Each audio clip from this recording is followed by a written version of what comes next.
The Danish Straits, gateway from the Baltic to the world, churned with tension as a Danish patrol vessel intercepted the Yenisei River, a shadowy Russian oil tanker. These narrow waters, long a crossroads of commerce and conflict, now found themselves at the center of a new geopolitical drama. The wind howled across the waves, carrying with it the weight of history and the anxiety of a world on edge.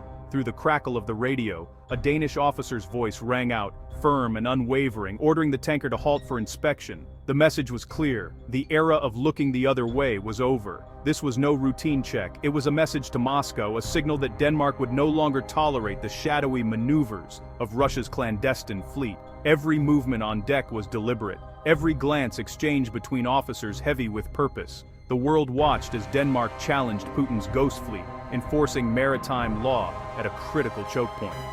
News outlets from London to Washington broadcast live updates, analysts speculating on the broader implications for global security and energy markets. For months, Russia's shadow fleet, aging, uninsured tankers, slipped through these waters, fueling the Kremlin's war machine. These vessels, often shrouded in secrecy, had become lifelines for Moscow's ambitions, evading sanctions and oversight with alarming ease. Now Denmark had drawn a line. The era of unchecked smuggling was over. The patrol vessel's imposing silhouette sent a clear warning: the rules of the sea would be enforced, no matter the cost.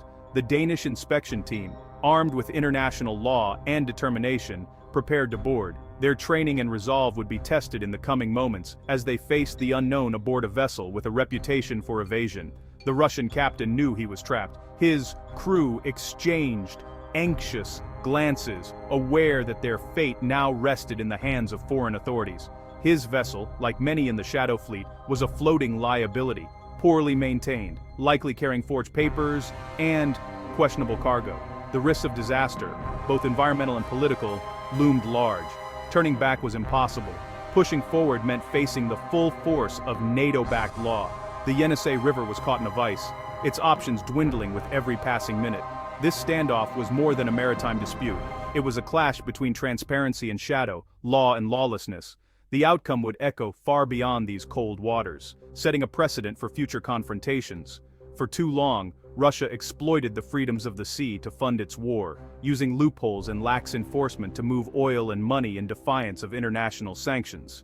Each shipment that slipped through was another blow to the West's efforts to contain the conflict. Denmark's bold move showed that international law, enforced with resolve, could become a powerful weapon. By standing firm, the Danes sent a message to allies and adversaries alike. The rules-based order still mattered. The world now waits. Will the Kremlin's ghost ships be exercised for good? Or will new routes and new tricks keep the Shadow Fleet alive? The answer may shape the next chapter of this conflict. The Danish Straits have become a pivotal front in the West's economic war, a place where resolve and vigilance are tested daily. Every ship that passes through is now a potential flashpoint. The outcome here could reshape the conflict in Ukraine, altering the flow of resources and the balance of power. In these tense waters, the fate of nations may be decided. After invading Ukraine, Russia found itself at the center of a global storm. The world watched as the conflict escalated, and the international community responded with unprecedented speed and unity. Russia faced a barrage of Western sanctions, including a strict price cap on its oil exports. These measures were designed to cripple Moscow's war chest and limit its ability to fund the ongoing conflict. But Moscow was quick to adapt. To evade these restrictions, it assembled a vast shadow fleet, hundreds of aging, often poorly maintained tankers, hidden behind layers of shell companies and flying flags of convenience from distant nations. This secretive network allowed Russian oil to keep flowing, even as official channels closed. These ships, often uninsured and deliberately untraceable, routinely vanish from global tracking systems. Under the cover of darkness, they conduct risky ship-to-ship transfers in open waters, moving oil from one vessel to another to obscure its origin and destination. The Danish Straits, a narrow maritime passage, became the main artery for this illicit trade. Astonishingly, 60% of Russia's westbound oil exports now pass through these waters, making Denmark a critical choke point in the global oil supply chain. Denmark's unique geographic position gives it immense leverage over this shadowy trade. Its proximity to key shipping lanes means that what happens in Danish waters can ripple across global markets. By enforcing international maritime law, Denmark isn't blockading Russia outright. It's protecting its own waters, ensuring maritime safety, and safeguarding the environment from potential oil spills and disasters. The United Nations Convention on the Law of the Sea empowers Denmark to act decisively. This international framework gives Danish authorities the legal backing to inspect, detain, or even turn away vessels that threaten safety or violate sanctions. By targeting these suspicious ships, Copenhagen strikes directly at the heart of Russia's economic resilience, making it harder for Moscow to profit from its oil exports and fund its war efforts. The Shadow Fleet was Putin's workaround, a secret weapon to bypass Western pressure. But Denmark's rigorous inspections and enforcement have changed the game, disrupting the flow and raising the risks for those involved. Now, routine safety checks have become a powerful tool of economic warfare, turning Denmark into an unexpected frontline in the battle over Russia's oil and the future of global sanctions. Denmark's strategy is legal warfare at its finest. No blockades, just strict enforcement of treaties like MARPOL and SOLAS. These agreements signed by Russia allow Denmark to inspect foreign vessels for safety and environmental compliance. Nearly every Shadow Fleet tanker is a target, given their age and poor maintenance. Danish officials scrutinize everything: hull integrity, insurance, crew certifications. Most of these ships fail, leading to costly delays or detentions. Every day a tanker is held is a day of lost revenue for Russia. The risk of being detained makes shipping Russian oil far less attractive. Russia can protest, but Denmark is simply upholding universal rules. As Danish officials say, we are protecting our waters and ensuring maritime safety for all. This approach is both effective and nearly impossible for Russia to challenge. The Shadow Fleet isn't just a clever workaround for sanctions, it's an environmental disaster waiting to happen, lurking beneath the surface of global trade. These ships operate in secrecy, often evading oversight and regulation, making them a ticking time bomb for our oceans. Many of these tankers are outdated, single-hulled relics that should have been retired years ago. Poorly maintained and often neglected, they are far more likely to suffer catastrophic failures, leading to massive oil spills that could poison entire ecosystems. The Danish straits, a narrow and busy maritime corridor, are especially vulnerable. A major accident here could devastate coastlines and marine life across northern Europe, contaminating fisheries, beaches, and habitats for years to come. Recent incidents such as the explosion of the uninsured tanker Pablo and several near misses in these treacherous waters have underscored just how real and immediate the danger is. Each event is a stark warning of what could happen on a much larger scale. Every day, up to 2 million barrels of Russian oil pass through these waters, carried by ships that may not meet even basic safety standards. The sheer volume increases the risk of disaster exponentially. A single spill from one of these tankers could easily eclipse the devastation of the Exxon Valdez disaster, leaving coastlines coated in oil and cleanup costs soaring into the billions. The environmental scars could last for decades, and with most Shadow Fleet vessels lacking legitimate insurance, the financial burden of any cleanup would fall squarely on European governments and taxpayers, straining public resources and delaying recovery.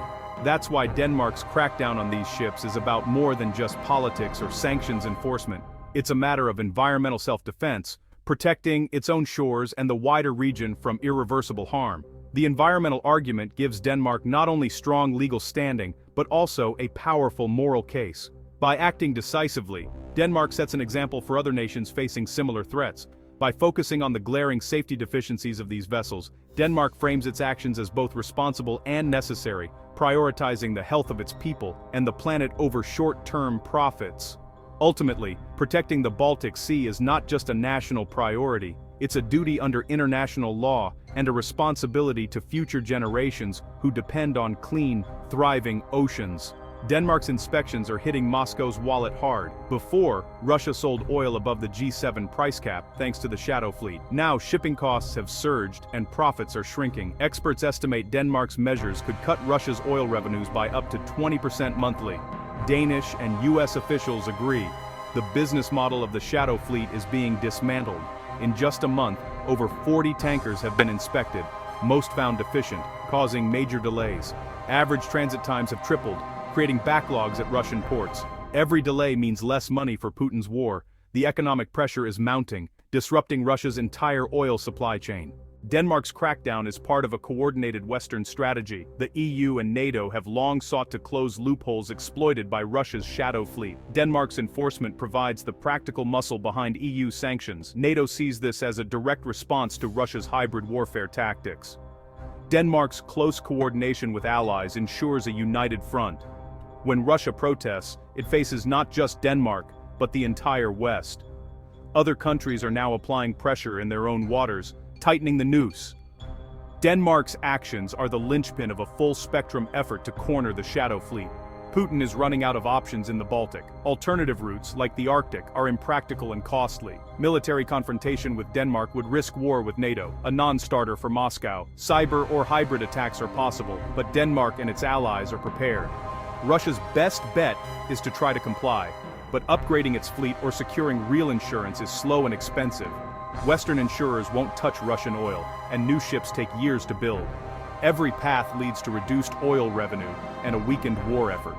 Denmark's legal and strategic moves have checkmated the shadow fleet.